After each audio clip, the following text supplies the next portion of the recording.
നിഴൽ. രചന ജിജിയാവിൻ. അവതരണം Shahul Malayil. Editing Faisal C N ഊഞ്ഞേരി.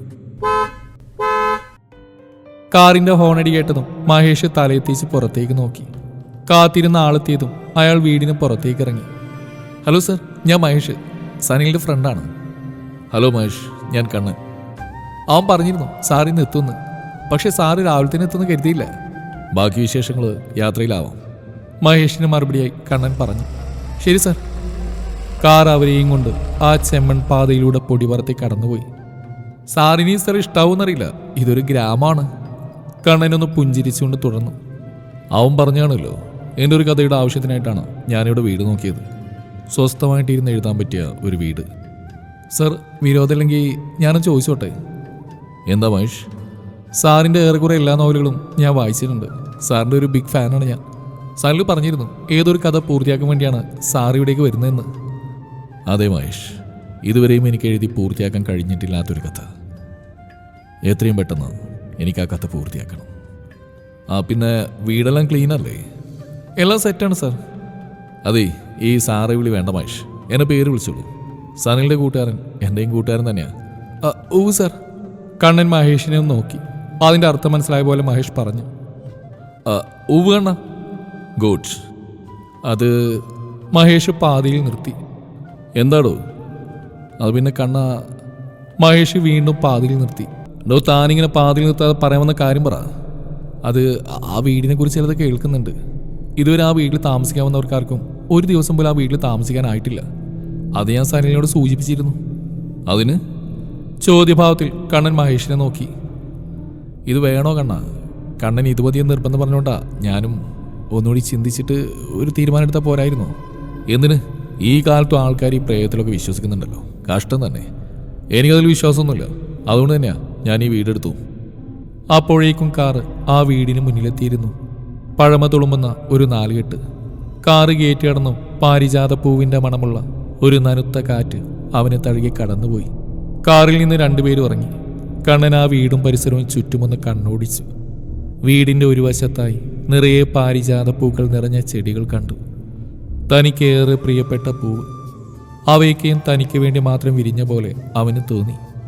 അവൻ ആ ചെടിയുടെ അടുത്തേക്ക് നടന്നു. അതിനെ മെല്ലെ തലോടി. ഒരു കുളിർ കാറ്റ് അവനെ തഴുകി കടന്നുപോയി. വീടിന് ഉൾവശവും അവന് ഇഷ്ടപ്പെട്ടു. ക്ഷീണം കാരണം അവൻ വേഗം തന്നെ ഉറങ്ങിപ്പോയി. സന്ധ്യാവാറായതും അവൻ എഴുന്നേറ്റ്. എഴുതാൻ വേണ്ടി അവൻ നേരത്തെ തന്നെ ഒരു മുറി കണ്ടുവച്ചിരുന്നു. കുളിയൊക്കെ കഴിഞ്ഞ് നേരെ ആ മുറിയിലേക്ക് പോയി. അവിടുത്തെ ജനാലകൾ തുറന്നു. വിശാലമായ പച്ചപുതച്ച പാടം, ഇളം കാറ്റിൽ വയലേലകളിലെ നെൽച്ചെടികൾ തിരമാലകൾ പോലെ പൊങ്ങി അമരുന്നു. ആ കാഴ്ച അവന് വല്ലാത്തൊരു കുളിർമയേകി. അതിനടുത്തായി തന്നെ മേശയും കസേരയും കിടപ്പുണ്ട്. അവൻ അതിലിരുന്നു. മുന്നിലിരിക്കുന്ന വെള്ള പേപ്പറിലേക്ക് നോക്കി. ഒരു കാറ്റ് അവനെ തഴുകി കടന്നുപോയി. അതെ, പാരിജാതത്തിൻ്റെ മണം. അവൻ ഓർത്തു. അവന് ഒരു വരി പോലും എഴുതാൻ കഴിഞ്ഞില്ല. ദിവസങ്ങൾ കടന്നുപോയിക്കൊണ്ടിരുന്നു. ഇവിടെ എത്തിയിട്ടും തനിക്ക് ആ കഥ എഴുതാൻ കഴിയുന്നില്ലല്ലോ. അതിൻ്റെ നിരാശ അവൻ്റെ ഉള്ളാകെ നിറഞ്ഞു. പക്ഷേ ഒന്നവൻ തിരിച്ചറിയുന്നുണ്ടായിരുന്നു. താൻ എപ്പോൾ ഈ മുറിയിൽ വന്നാലും തന്നെ പൊതിയുന്ന സുഗന്ധമുള്ള ഒരു ഇളം തെന്നൽ തന്നോടെന്തോ പറയാനുള്ള പോലെ. അങ്ങനെ ഒരു ദിവസം അവൻ എഴുതാനിരുന്നു. എന്നാൽ അന്ന് അവനാകെ ഒരു അസ്വസ്ഥത തോന്നി. തന്നെ ദിനവും വന്ന് പൊതിയുന്ന ആ കാറ്റ് അന്ന് അവനെ തേടി വന്നില്ല. എന്തൊക്കെയോ കുത്തിക്കുറിച്ചെങ്കിലും അവൻ അതൊന്നും ഇഷ്ടപ്പെട്ടില്ല. തൻ്റെ ചുറ്റും കീറിയെറിയുന്ന പേപ്പറുകൾ നിറയുന്ന പോലും അവൻ അറിഞ്ഞില്ല. 2 ദിവസം അങ്ങനെ തന്നെ കടന്നുപോയി. വളരെ നിരാശയോടെ അവൻ ആ മുറിയിലേക്ക് കയറി എഴുതാനിരുന്നു. പെട്ടെന്ന് പാരിജാത പൂവിൻ്റെ മണം ആ മുറിയിലാകെ പരന്നു. അവനെ പുണർന്നിട്ടും മതിയാവാത്ത പോലെ ആ കുളിർത്തന്നൽ അവനിൽ ഒഴുകി നടന്നു. അതറിഞ്ഞ കണ്ണൻ തനിക്ക് എന്താണ് സംഭവിക്കുന്നതെന്നറിയാതെ കുഴങ്ങി. ഈ കാറ്റ് തന്നെ പൊതിയുമ്പോൾ തനിക്ക് അനുഭവപ്പെടുന്ന പൂർണ്ണത, അതില്ലാതെ വന്നപ്പോൾ ഇത്രയും നേരം താൻ അനുഭവിച്ച ശൂന്യത, ഏകാന്തത, എല്ലാം എന്തിനായിരുന്നു? ഓരോ ദിവസവും താൻ ഈ മുറിയിൽ വരുമ്പോൾ ഈ കാറ്റിനെ താനും പ്രതീക്ഷിച്ചിരുന്നില്ലേ? കാണാതിരുന്നപ്പോൾ എന്തിനാണ് ഇത്രയേറെ വിഷമം തോന്നിയത്? മനസ്സ് ഓരോ നിമിഷവും പിടഞ്ഞുകൊണ്ടിരുന്നത്, എല്ലാത്തിനോടും ദേഷ്യം തോന്നിയത്. ഇപ്പോൾ തന്നിലേക്ക് അണഞ്ഞപ്പോൾ സന്തോഷവും സങ്കടവും പരിഭവവുമെല്ലാം തന്നിൽ വന്നു നിറയുന്നത് എന്തിന്? ഇതൊന്നും ഒരിക്കലും തനിക്ക് പരിചിതമായിരുന്നില്ല. മനസ്സിലൊരിഷ്ടം ഒരു കുട്ടിയോട് തോന്നിയപ്പോൾ പോലും ഇങ്ങനെയൊരു ഫീല് തനിക്ക് ഉണ്ടായിട്ടില്ല. എന്താണ് ഇതിൻ്റെയൊക്കെ അർത്ഥം? അവൻ്റെ ഉള്ളിൽ ചിന്തകൾ കാടുകയറാൻ തുടങ്ങി. സാധാരണ ആ കാറ്റ് അവനിലേക്ക് പടരുമ്പോൾ അവൻ്റെ ചുണ്ടിലൊരു ചിരിയുണ്ടാവും. അത് കാണാത്തതുകൊണ്ടാവാം ഇത്തവണ കാറ്റിന് ശക്തി ഇത്തിരി കൂടി. ഒന്ന് ഞെട്ടിയ അവൻ ബോധമണ്ഡലത്തിലേക്ക് തിരിച്ചു വന്നു. പരിഭവത്തോടെ തന്നെ അവൻ പറഞ്ഞു, വന്നോ? എന്തിനായിപ്പോ വന്ന്? ഒരു കുഞ്ഞു ചിരി പോലെ ആ ഇളം തന്നെ വീണ്ടും അവനെ പൊതിഞ്ഞു. നീ ആരാണെന്നോ എന്താണെന്നോ എനിക്കറിയില്ല. പക്ഷേ ഒന്നറിയാം, നീ ഇല്ലാതിരുന്ന ഈ 2 ദിവസം ഞാൻ അപൂർണനായിരുന്നു. ഞാനല്ലാത്ത പോലെ. ഇന്നും ഞാൻ ഈ മുറിയിൽ വരുമ്പോൾ ഞാനൊരു സാമീപ്യം അറിഞ്ഞിരുന്നു. പക്ഷെ അതെനിക്ക് ഇത്രയും പ്രിയപ്പെട്ടതായി മാറിക്കഴിഞ്ഞു എന്ന് മനസ്സിലാക്കാൻ നീ ഇല്ലാത്ത ഈ 2 ദിവസം വേണ്ടി വന്നു. എന്നെ ഇത്രമേൽ കീഴ്പ്പെടുത്തിയ നീ ആരാണ്? പെട്ടെന്ന് മഹേഷ് അങ്ങോട്ട് വന്നു. കണാ, ഈ മുറിയിലെ കുറച്ച് സാധനങ്ങൾ അപ്പുറത്ത് കെട്ടിവെച്ചിട്ടുണ്ട്, അത് അവിടുന്ന് മാറ്റാൻ വേണ്ടി വന്നാ. ആ ശരി മാഷ്. അവനും മഹേഷിൻ്റെ പിന്നാലെ പോയി. മഹേഷ് ആ കെട്ടെടുത്ത് നടക്കാനാഞ്ഞു അതിൽ നിന്ന് എന്തോന്ന് താഴെ വീണു. കണ്ണനത് എടുത്തു. ഇതൊരു ഡയറിയാണല്ലോ മഹേഷ്, ദാ ഇതും കൂടിയുണ്ട്. അത് കേട്ടതും മഹേഷ് തിരിഞ്ഞു നോക്കി. പക്ഷേ കണ്ണനെന്തോ ആ ഡയറി കൊടുക്കാൻ തോന്നിയില്ല. അവനത് പിന്നിലേക്ക് ഒളിപ്പിച്ച്. എന്താ അണ്ണാ? ഏയ് ഒന്നുമില്ല, മഹേഷ് പോയിക്കോ.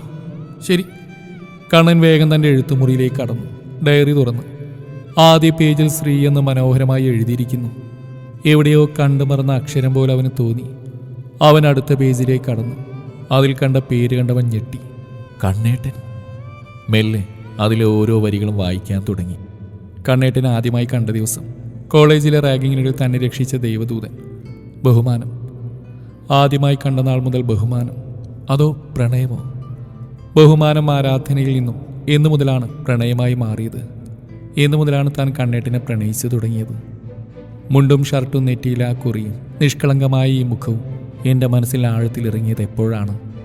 കണ്ണേട്ടനറിയാതെ കണ്ണേട്ടൻ്റെ പുറകിലൂടെ നടക്കുമ്പോൾ ഞാൻ കണ്ണേട്ടൻ്റെ നിഴലാണെന്ന് തോന്നിയിട്ടുണ്ട്. കാര്യതൊരു ദുർവാസാവാണെങ്കിലും എല്ലാവരോടുമുള്ള സൗമ്യമായ പെരുമാറ്റം അതെന്നെ ഏറെ ആകർഷിച്ചു. ആവശ്യമുള്ളിടത്ത് ഈ ചെക്കനൊരു ബാഹുബലി തന്നെ. ഇന്നെൻ്റെ ക്ലാസ്സിലെ സ്മിതയെ ഒരു അനാവശ്യം പറഞ്ഞപ്പോൾ ഞാൻ കണ്ടു ഈ സൗമ്യതക്കുള്ളിലെ ബാഹുബലിയെ. സത്യം പറയട്ടെ, അവ കെട്ടിപ്പിടിച്ചൊരു ഉമ്മ തരാൻ തോന്നിച്ചേക്ക. അയ്യോ അത് വേണ്ട, ഉമ്മയൊന്നുമില്ല, ഒരു കൈ തരാം, അത് മതി. അത് വായിക്കാൻ കണ്ണനൊന്ന് ചിരിച്ചു. അവൻ തുടർന്ന് വായിച്ചു. ഇന്ന് കോളേജിൽ പോകാൻ പറ്റില്ലല്ലോ, കണ്ണേട്ടനെ കാണാതിരിക്കാനും വയ്യ. എന്താ ചെയ്യുക? വൈകിട്ട് കണ്ണേട്ടൻ്റെ വീടിൻ്റെ അവിടെ പോവാം. പുറത്തേക്കെങ്ങാനും വന്നാൽ കാണാമല്ലോ. ഗേറ്റിനടുത്തേക്ക് വന്നപ്പോഴേ കണ്ടു ഒരു കൊച്ചിനെ വഴക്ക് പറഞ്ഞ് ദേഷ്യത്തിൽ നിൽക്കുന്ന കണ്ണേട്ടനെ. എന്ത് ദേഷ്യം അത്! അതുകൊണ്ട് ഞാൻ പേടിച്ചു പോയിട്ടോ. പിന്നെ കണ്ണേട്ടൻ്റെ അമ്മ ആ കുട്ടിയോട് കാര്യം പറഞ്ഞപ്പോഴല്ലേ അറിയുന്നത് പാരിജാതപ്പൂ പൊട്ടിച്ചതിനാണ് കണ്ണേട്ട ഇത്രയും ദേഷ്യപ്പെട്ടതെന്ന്. എൻ്റെ ചെക്കന് അത്രയും ഇഷ്ടമാണ് ആ പൂക്കളല്ലേ. ഞാനും പാരിജാത ചെടി വെച്ച് തുടങ്ങി കേട്ടോ. പേജുകൾ മറിഞ്ഞുകൊണ്ടേയിരുന്നു. ഇന്ന് കോളേജിൽ ഏതൊരു പെണ്ണിനോട് സംസാരിക്കാൻ പോയേക്കുന്നു. ഈ ചെറുക്കിന് ഏതെങ്കിലും പെൺകുട്ടികളോട് മിണ്ടുമ്പോൾ എനിക്കെന്തിനാ ദേഷ്യം? എനിക്കെൻ്റെ ദേഷ്യം സഹിക്കാൻ പറ്റുന്നില്ലല്ലോ കൃഷ്ണ. അയ്യോ ശ്രീ, നിനക്ക് കുശുമ്പ് നിറയുന്നുണ്ട് കേട്ടോ, മനസ്സ് പറഞ്ഞു. അതെ, മനസ്സ് പറഞ്ഞ് ശരി തന്നെയാ. ഞാൻ കുശുമ്പ് തന്നെയാ, ഇയാളുടെ കാര്യത്തിൽ മാത്രം. കുശുമ്പി പാറു. അവൻ്റെ ചുണ്ടുകൾ മുഴിഞ്ഞു. അടുത്ത പേജിൽ അവനെ കാത്തിരുന്ന് അവൻ പോലും പ്രതീക്ഷിക്കാത്ത ഒന്നായിരുന്നു. കണ്ണേട്ടൻ എന്താ ഇന്ന് ലൈബ്രറി വരാതിരുന്നു? കണ്ണേട്ടന് വേണ്ടി മാത്രം ഇന്ന് 4 വരി കവിതകൾ ഞാനവിടെ എഴുതുന്നു. അത് വായിച്ചതും കണ്ണനൊരു നിമിഷം സ്തബ്ധനായി നിന്നുപോയി. അപ്പം ആ വരികൾ എഴുതിയിരുന്ന് ഇവളായിരുന്നോ? ആ വരികൾ ആദ്യമായി വായിച്ചപ്പോൾ തന്നെ ആ വരികളോടൊരു ഇഷ്ടം തോന്നിയിരുന്നു. എന്നും താൻ അതായിരുന്നല്ലോ ലൈബ്രറിയിൽ വന്നാൽ ആദ്യം നോക്കുന്നു. അത് വായിക്കുമ്പോൾ അറിയാതെയാണെങ്കിലും അത് തനിക്ക് വേണ്ടി എഴുതപ്പെട്ട വരികൾ പോലെ തോന്നിയിരുന്നു. ആ കൈയക്ഷരത്തിനോടും അതിലെ വരികളോടും തോന്നിയൊരിഷ്ടം. എപ്പോഴും അത് എഴുതിയ ആളോടും തോന്നിയിരുന്നു തൻ്റെ ഒരേ ഒരു പ്രണയം. കാണാതെ അറിയാതെ തൻ്റെ മനസ്സിൽ താൻ പോലും അറിയാതെ അത്രമേൽ ഒട്ടിച്ചേർന്ന് പോയിരുന്നു. ഒരിക്കൽ അന്വേഷിച്ചതാണ് ആ ആളെപ്പറ്റി, പക്ഷെ ആർക്കും അറിയില്ല. പിന്നെ കണ്ടെത്തണമെന്ന വാശിയായിരുന്നു മനസ്സിൽ. ലൈബ്രറിയിൽ അന്ന് രാവിലെ മുതൽ നോക്കിയിരുന്നു. എന്നാൽ അന്ന് ആ വരികൾ കണ്ടില്ല. പിന്നീട് ഒരിക്കലും ആ വരികൾ അവിടെ കണ്ടതുമില്ല. അതെന്നെ ആകെ തകർത്ത് കളഞ്ഞിരുന്നു. അപ്പം നീയായിരുന്നോ? നിന്നെ ആയിരുന്നു ഞാൻ ഇത്രയും കാലം തേടിക്കൊണ്ടിരുന്നു. അവന് തൻ്റെ സങ്കടം സഹിക്കാനായില്ല. മുടിയൊക്കെ പിടിച്ചു വലിച്ചൊരു ഭ്രാന്തനെ പോലെ അവൻ എഴുന്നേറ്റു. ശ്രീ, നിന്നെ ഞാൻ അറിയാതെ പോയല്ലോ മോളെ. അവൻ അലറിക്കരഞ്ഞു. ഒരു തെന്നൽ അവനെ തന്നിലേക്ക് ചേർത്ത് പിടിക്കും പോലെ അവനിലേക്ക് അണഞ്ഞു. അത് മനസ്സിലാക്കിയതും അവൻ ചോദിച്ചു, മോളെ, നിനക്ക് എന്താ പറ്റിയത്? അപ്പോഴേക്കും മുകളിലിരുന്ന പേപ്പർ കെട്ടുകളിലൊന്ന് താഴേക്ക് വീണു. അതിൽ നിന്നൊരു പേപ്പർ അവൻ്റെ കാൽച്ചുവട്ടിലേക്ക് വീണു. അവനതെടുത്തു. അതിൽ ന്യൂസ് വായിച്ചതും അവന് തലകറങ്ങുന്ന പോലെ തോന്നി. താൻ ഇത്രയും നാൾ തേടിക്കൊണ്ടിരുന്ന തൻ്റെ പ്രണയത്തെ അന്ന് ആദ്യമായി ആ പത്രത്തിലൂടെ അവൻ കണ്ടു. അവൻ ആ പേപ്പർ തന്നെ നെഞ്ചോട് ചേർത്ത് പിടിച്ച് പൊട്ടിക്കരഞ്ഞു. കോളിംഗ് ബെല്ല് ശബ്ദമാണ് അവൻ ഉണർത്തിയത്. വേഗം മിഴികൾ തുടച്ച് മുടിയൊക്കെ ഒതുക്കി അവൻ വാതിൽ തുറന്നു. 2 പെൺകുട്ടികൾ. ആരാ, മനസ്സിലായില്ല? കണ്ണേട്ടനല്ലേ? അതിലൊരു കുട്ടി ചോദിച്ചു. അതെ, തനിക്കെന്നെങ്ങനെ അറിയാം? ഏട്ടൻ പഠിച്ച കോളേജിലാണ് ഞങ്ങളും പഠിച്ച്. അതെയോ? എന്നർത്ഥത്തിൽ അവൻ തലയാട്ടി. ഒരു അതേകിരിക്കാൻ. അവർ മൂവരും ഹാളിൽ നിന്നു. ഇവിടെ ഞാൻ മാത്രമേ ഉള്ളൂ, കിച്ചണൊന്നും ഉപയോഗിക്കാറില്ല. ഇറ്റ്സ് ഓക്കെ കണ്ണേട്ടാ, വെള്ളം മതി. അവൻ 2 ഗ്ലാസ്സിൽ വെള്ളവുമായി വന്നു. നിങ്ങളിതിനെ വന്ന്? അതിലൊരു കുട്ടി തൻ്റെ ബാഗിൽ നിന്നൊരു കവറെടുത്ത് അവന് നേരെ നീട്ടി. എന്താ ഇത്? അവൻ ചോദിച്ചു. ഇത് ഞങ്ങളുടെ കൂട്ടുകാരി ശ്രീ കണ്ണേട്ടിന് തരാൻ വേണ്ടി വാങ്ങിയതായിരുന്നു. ശ്രീ? ശ്രീ എന്ന് കേട്ടതും അവൻ ആവേശത്തോടെ ആ കവർ തുറന്നു നോക്കി. അതിലെ ബോക്സ് പുറത്തെടുത്തു. അത് തുറന്നതും ഗ്രേ പോയിന്റ് കളർ ഷർട്ടും അതേ കളർ കരവരുന്നൊരു മുണ്ടും അവനത് തന്നെ നെഞ്ചോട് ചേർത്തു. അടക്കി പിടിച്ചിട്ടും അനുസരണയില്ലാതെ കണ്ണുനീർ പെയ്തു തുടങ്ങി. അവൾക്ക് ഏറ്റവും പ്രിയപ്പെട്ട ഡ്രസ്സാണിത്. കണ്ണേട്ടനെ ഇങ്ങനെ കാണാനായിരുന്നു അവൾക്ക് ഏറെ ഇഷ്ടം. ഇത് വാങ്ങാൻ പോയ ദിവസമാണ് എല്ലാം നടന്നത്. അവൾക്കൊരു ആക്സിഡൻറ്റ് പറ്റി കുറച്ച് ദിവസം കോളേജിൽ വന്നിരുന്നില്ല. കാലിനായിരുന്നു പരിക്ക്. അന്നൊക്കെ കണ്ണേട്ടൻ്റെ ഓരോ വിശേഷങ്ങളും ഞങ്ങളോടാണ് ചോദിച്ചിരുന്നത്. എത്ര കേട്ടാലും മതി വരാതെ പിന്നെയും പിന്നെയും അവൾ ചോദിച്ചുകൊണ്ടേയിരിക്കും. ഞങ്ങൾ കണ്ണേട്ടെന്ന് വിളിക്കുന്ന പോലും അവൾക്ക് തീരെ ഇഷ്ടമല്ല. ഞങ്ങളെക്കൊണ്ട് കണ്ണനെന്ന് വിളിപ്പിക്കും. എന്നിട്ട് പറയും കണ്ണേട്ടൻ എൻ്റെ മാത്രമാണ്. അത് പേരാണെങ്കിൽ പോലും ഒന്ന്. അത്രയും ഭ്രാന്തായിരുന്നു അവൾക്ക് നിങ്ങളോട്. ആക്സിഡൻറ്റ് കാരണം അവൾ കോളേജിൽ വരാതിരുന്ന ദിവസങ്ങളിൽ കണ്ണേട്ടനെ കാണാൻ പറ്റാത്തതിൽ അവൾക്ക് നല്ല വിഷമമുണ്ടായിരുന്നു. റെസ്റ്റൊക്കെ കഴിഞ്ഞ് അവൾ കോളേജിലേക്ക് വന്നതന്നെ കണ്ണേട്ടനെ കാണാൻ വേണ്ടിയാണ്. ആ സന്തോഷത്തിൽ അവൾ നിങ്ങളുടെ ക്ലാസ്സിലേക്ക് വന്നിരുന്നു. പക്ഷേ കണ്ണേട്ടനന്ന് വന്നില്ല. അന്വേഷിച്ച് പറഞ്ഞത് അന്ന് കണ്ണേട്ടന് ഏതോ ട്രെയിനിങ്ങിന് വേണ്ടി നോർത്ത് ഇന്ത്യയിലേക്ക് പോകുന്നു എന്നാണ്. അത് കേട്ടതും അവൾ തളർന്നുപോയി.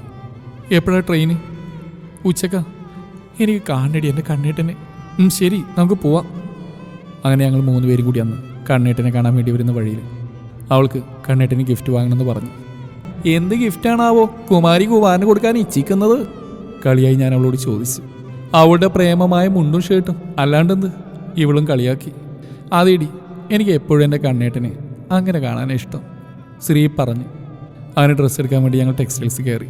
അവൾക്ക് ഏറ്റവും ഇഷ്ടപ്പെട്ട ഈ കളറുള്ള ഡ്രസ്സ് കണ്ടുപിടിക്കാൻ കുറച്ച് അലഞ്ഞു. അത് കിട്ടിയപ്പോഴുള്ള അവളുടെ സന്തോഷം ഇന്ന് ഞങ്ങളുടെ കൺമുമ്പിലുണ്ട്. ഷോപ്പിംഗ് കഴിഞ്ഞ് വേഗം റെയിൽവേ സ്റ്റേഷനിൽ എത്തിയിരുന്നു ഞങ്ങൾ. അപ്പുറത്തെ പ്ലാറ്റ്ഫോമിലിരിക്കുന്ന കണ്ണേട്ടൻ ഞങ്ങൾ കണ്ടിരുന്നു. അപ്പോഴേക്കും കണ്ണേട്ടൻ പോകാനുള്ള ട്രെയിനും വന്നിരുന്നു. ഈ ഡ്രസ്സ് ഇട്ട് കണ്ണേട്ടനെ എനിക്കൊന്ന് കാണണം. കണ്ണേട്ടനെ കണ്ട സന്തോഷത്തിൽ അവൾ ഞങ്ങളോട് പറഞ്ഞു. പിന്നെ അവൾ ഇതുവരെ പ്രേമ പോലും പറഞ്ഞിട്ടില്ല. എന്തിന്? നിന്നെ അവനെ അറിയുമെന്ന് പോലും അറിയില്ല. അപ്പോഴാ അവളുടെ ഒരു ഡ്രസ്സ് ഇടൽ. ആ കവറിൽ പിടിച്ച് കളിച്ചുകൊണ്ട് വെറുതെ അവളിന്ന് കളിയാക്കാൻ പറഞ്ഞതാണ്. പക്ഷെ അവൾക്കത് കളിയായി തോന്നിയില്ല. ഇന്ന് ഞാൻ ഇഷ്ടം എൻ്റെ കണ്ണേട്ടനോട് തുറന്നു പറയും. അതും പറഞ്ഞ് അവൾ വേഗം പ്ലാറ്റ്ഫോമിലേക്ക് ഇറങ്ങി. അവിടെ നിന്നവരെല്ലാം കുട്ടി പോവല്ലേ എന്ന് പറയും മുമ്പ് ഒക്കെ കഴിഞ്ഞിരുന്നു. അതുവഴി വന്ന ട്രെയിൻ അവളെ. അത് പറഞ്ഞതും അവർ പൊട്ടിക്കരഞ്ഞു പോയി. അല്പം കഴിഞ്ഞപ്പോൾ കണ്ണേട്ടൻ്റെ ട്രെയിനും വിട്ടുപോയി. ആ സംഭവം അവൻ്റെ മനസ്സിലൊന്ന് മിന്നിമാഞ്ഞു. ശരിയാണ്, ആളുകൾ ഓടിക്കൂടുന്നൊക്കെ കണ്ടിരുന്നു. പക്ഷേ അന്ന് ഞാൻ അറിഞ്ഞില്ലല്ലോ എൻ്റെ പെണ്ണാണ് ആ അവസ്ഥയിലെന്ന്. എന്താണ് ഏതാണെന്നൊന്ന് അന്വേഷിക്കാനുള്ള സമയം കിട്ടിയില്ല. ശരി കണ്ണേട്ടാ, ഞങ്ങൾ ഇറങ്ങട്ടെ. സ്ത്രീയെ കൂടി കണ്ടിട്ട് വേണം പോവാൻ. അവൻ അവരെ നോക്കി. തെക്കേ വളപ്പിലാണ് അവൾ ഉറങ്ങുന്നത്. അവൾ അവന് സമ്മാനിച്ച മുണ്ട് ഷർട്ടും ഇട്ട് നെറ്റിയിലൊരു കുറിയുമായി അവൻ ആദ്യമായി തൻ്റെ പെണ്ണിൻ്റെ അടുത്തേക്ക് അവൾ ഉറങ്ങുന്ന മണ്ണിലേക്ക് നടന്നു. അവൾക്കരികിൽ അവൻ ഇരുന്നു. മൗനമായി ഹൃദയത്തിൻ്റെ ഭാഷയിൽ 2 പേരും സംസാരിച്ചു. അവൻ്റെ കണ്ണുനീരിനാൽ അവിടെ നനഞ്ഞു കുതിർന്നു. അപ്പോഴൊക്കെയും പാരിജാതമണമുള്ള ഒരു ഇളം തെന്നൽ അവനെ ആശ്വസിപ്പിക്കുമ്പോൾ അവനെ തഴുകിക്കൊണ്ടേയിരുന്നു. അവൻ ആ വീട് വാങ്ങിച്ചു. അതുവരെ പൂർത്തിയാക്കാതിരുന്ന ആ കഥ അവൻ എഴുതി പൂർത്തിയാക്കി. മികച്ച നോവലിനുള്ള പുരസ്കാരം കണ്ണൻ്റെ നിഴലെന്ന നോവൽ നേടി. TV-യിൽ ന്യൂസ് വന്നു. എന്നത്തെയും പോലെ അവൻ അവളോട് സംസാരിക്കുന്നുണ്ട്. ആ വാർത്തയെ അവളോട് പങ്കുവച്ചു. ആ വാർത്തയിലുള്ള അവൻ്റെ താല്പര്യമില്ലായ്മ അവളിൽ വിഷമം വരുത്തി. കാറ്റിനൽപ്പം ശക്തി കൂടി. അതറിഞ്ഞവൻ പറഞ്ഞു, ഞാൻ സന്തോഷവാനാ. ഈ പുരസ്കാരം നിനക്കും കൂടി വേണ്ടിയിട്ടുള്ളതാ. നിന്റെ സാന്നിധ്യത്തിൽ ഞാൻ അവാർഡ് ഏറ്റുവാങ്ങും. ഒരിളം തന്നെ അവനെ തഴുകി കടന്നുപോയി. കുറച്ചു നേരത്തെ സംഭാഷണത്തിന് ശേഷം അവൻ നടന്നകന്നു. ഈ ജന്മം നിനക്ക് നിഴലായി നിന്നിൽ അലിഞ്ഞ് എന്നും എപ്പോഴും ഞാനുണ്ടാവും. നിന്നോട് കൂടെ, നിന്നിൽ, നിന്നോടൊപ്പം, നിന്നിൽ മാത്രം. വരും ജന്മങ്ങളിൽ നിന്റെ നല്ല പാതിയായി നിന്നോടൊപ്പം ജീവിക്കണം എനിക്ക്.